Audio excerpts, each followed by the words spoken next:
Well, now let's consider elastic potential energy and then put it together with gravitational energy as well, and work associated with elastic systems. So we have a spring and a mass, and if we release it, it goes from x1 to x2.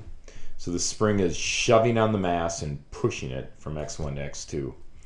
The spring potential energy is 1/2 kx squared. Notice the x squared. X is not arbitrary. Whereas with gravitational potential energy, the difference in positions really didn't matter where that difference was because it was a linear function.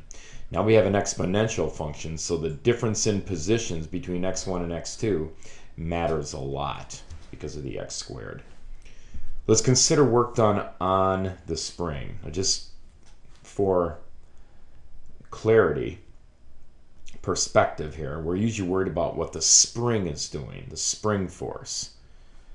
And it's like, what is gravity doing? What is the spring doing? Although in certain situations we want to know what's being done to it. So work done on the spring would be work done by the mass in this case. The mass is hooked to the spring.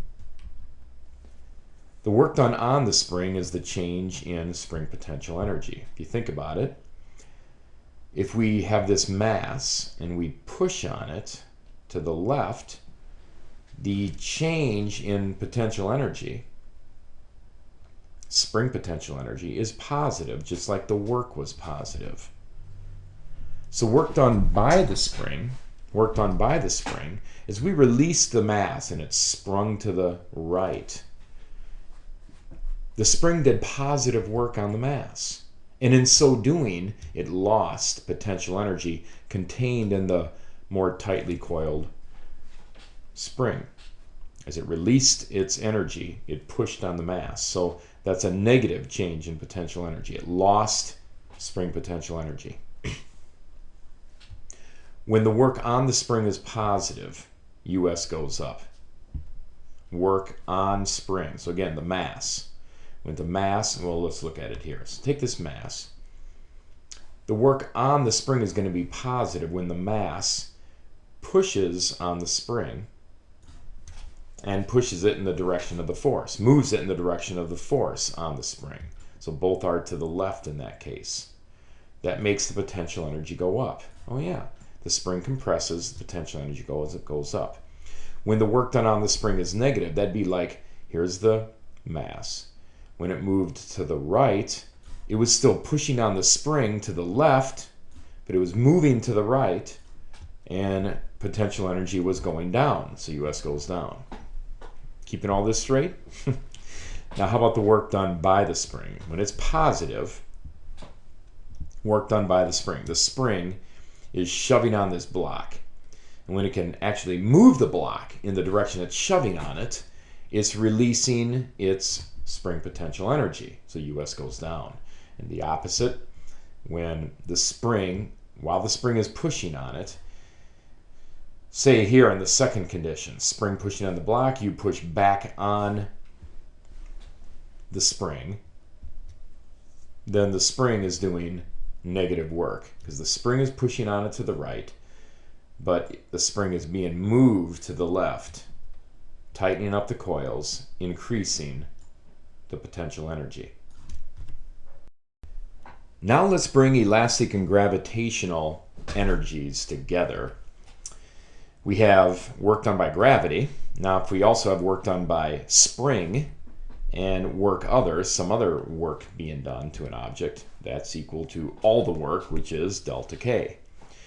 Now I space those out because I want to break the particular works apart a little bit, expand them, I should say. So we have work done by gravity is UG1 minus UG2. Again, remember, it's negative delta U sub G. So beginning minus ending instead of the other way around. Initial minus final. Spring, work done by the spring force, US1 minus US2, plus work other equals K2 minus K1. Now what's convenient to do in problem solving is to bring all the energy components at position 1 to one side and equate them to another spatial position We'll call that position 2. So we have K1 plus UG1 plus US1 plus work other is equal to K2 plus UG2 plus US2. It's a wonderful way to think about how to solve a problem for energy. Now, if the work other, which is caused by some external force, increases the kinetic energy, then that's adding to the amount of mechanical energy that's available later. So work other is positive. The applied force is actually in the direction of motion. On the other hand, if it decreases the kinetic energy, which is usually the case, because we're talking about friction. So if this work other is decreasing the kinetic energy by working against it, then it's negative. And that makes sense because, you know, we have a certain amount of energy, kinetic, gravitational, and spring potential. But to say if you have a friction force, then this is negative. It reduces the amount of the otherwise mechanical energy. This negative reduces the amount that's available later. So at position 2, you have less of the mechanical energy. So hopefully that makes sense out of the sign. If it's a friction force, this is negative. If it's a rocket propulsion force, so to speak, then this would be positive. Let's do a good conservation of energy problem that pertains to an elevator that broke its cable and now it's falling at 25 meters per second and hits the safety spring. Well, the spring needs to stop the elevator in 3 meters, and while it's doing it, there's a 17,000 Newton friction force from basically braking clamps. So what does the force constant of the spring have to be to stop it in 3 meters? So it's 25 meters per second. We'll consider position 1 here, y equal to 0. So y1 is equal to 0. Moves down 3 meters and has to come to rest. So there's position 2. Now the force constant that we're looking for is contained in the spring potential energy formula. So there it is, 1/2 kx squared. So let's go ahead and specify all the work done equals delta K. Well, the work is done by gravity, by the spring, and work other, namely friction. So that's delta K. So when you consider the changes in each of those, we have K1 plus UG1 plus US1 plus work other equals all the energy at position 2. What's left, basically? K2 plus UG2 plus US2. Now there is no UG1. The spring has not yet been stretched in position 1. And there is no motion at position 2, so K2 is 0. Therefore, we can solve for US2, which is then K1 plus work done by friction minus UG2. So that's the reduced equation that contains the spring constant that we're looking for. So let's solve for that. Okay, so we have our situation here with our equation for US2, K1 plus work done by friction minus UG2.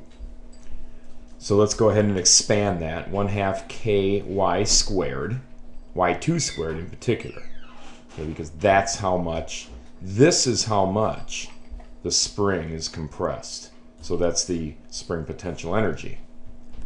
K1, 1/2 mv1 squared. Work done by friction is friction force times displacement, delta y, minus mgy2. That is the potential energy at position 2. 0 at position 1. Alright, so we can solve for k out of this. Multiply through the whole thing by 2. That's this top line, and then divide by y2 squared. So now let's plug the numbers in, and we get 2,000 times 25 squared plus 2 times negative 17,000, because I'm actually just now putting in the negative for friction force, times 3. That's how far it went with that friction force. Minus 2 times 2,000 times 9.8 times y2 is negative 3 over negative 3 squared. Plug that into the calculator and out pops 1.41 times 10 to the 5th, 141,000 newtons per meter. Pretty high spring constant. You'd expect it to be. Okay, so we solved for the spring constant. Now just a couple additional notes here. What's the mechanical energy at point 1, position 1? Well, it's moving, and that's it. Y is equal to 0. So it's moving. 1/2 mv squared is equal to 1,000 times 25 squared, 625,000 joules. Now let's compare that to the mechanical energy at position 2. And here we have spring compression. So 1/2 kx squared turns out to be 633,000 joules. So we see this number is more than this number. More energy at point 2, more mechanical energy there. So here's our situation we're left with. Position 1, position 2. Position 1, 625,000 joules. Position 2, 633,000. How could there be more mechanical energy at position 2 than 1 when mechanical energy is reduced by friction in going from position 1 to position 2? How does that make any sense? Well, work done by friction, 17,000 times 3, actually minus 17,000. That work is minus 51,000 joules. So that's lost. Well, if you haven't caught it already, the resolution is simply as follows. The potential energy at position 2 is 2,000 mg, 9.8, times negative 3. That's the position 2, negative 3. So that's minus 58,800 joules. No, I didn't account for that, did I? So that's gained. That loss in gravitational potential is gained by spring potential, is what really happens. So we have at position 2 633,000 joules. We really forgot to subtract off, actually add the gravitational potential energy, which is negative 58.8 kilojoules. So that gives us 574,200 joules at position 2. So that makes a little more sense, doesn't it? Which is also 625,000, position 1. The energy, the mechanical energy there, reduced by the work done by friction, which was minus 51,000 joules. So we're subtracting that off, and that gives us the same result. So it's all resolved. Whew, good thing. Otherwise, we'd have to realize that physics is, totally wrong, and the laws of nature aren't what we thought they were, and boy, the whole universe goes to heck in a handbasket. So we don't want that to happen. So what's the acceleration of the elevator at the bottom of its motion now? Let's compute the acceleration. So we do a free body diagram. So we got mg, we got this spring force pushing up, and as it's ready to go up, okay, the elevator is ready to be accelerated up, and it's going to be. So as it stops and reverses direction, friction works against it, so now friction immediately reverses direction, and it's downward. So that's at least going to help reduce the acceleration at the bottom, right? So we have an upward acceleration, supposedly. Well, let's see what it is. Sum of F is ma. Spring force minus mg minus F is ma. Simple as that. Solve for the acceleration. Fs minus mg minus friction over m. 193 meters per second squared. Now, as you probably well know, that is a very uncomfortable acceleration for the human anatomy. And you would not enjoy that very much at all. That's about 20 Gs. Well, at 6 Gs you black out. So basically, you better hope you're not accelerating at those 20 Gs very long. Well, you wouldn't be. But it could still do significant destruction to your physical body. So I won't go into detail about what that might be on this video, but you can kind of conjure up some realistic results of that in your own mind. So looks like we need to go back to the drawing board and probably, maybe make that spring so it reduces the motion of the elevator to 0, maybe a little more distance than 3 meters. Maybe we could up it to 5 or 6 meters. Well, there you go with this example.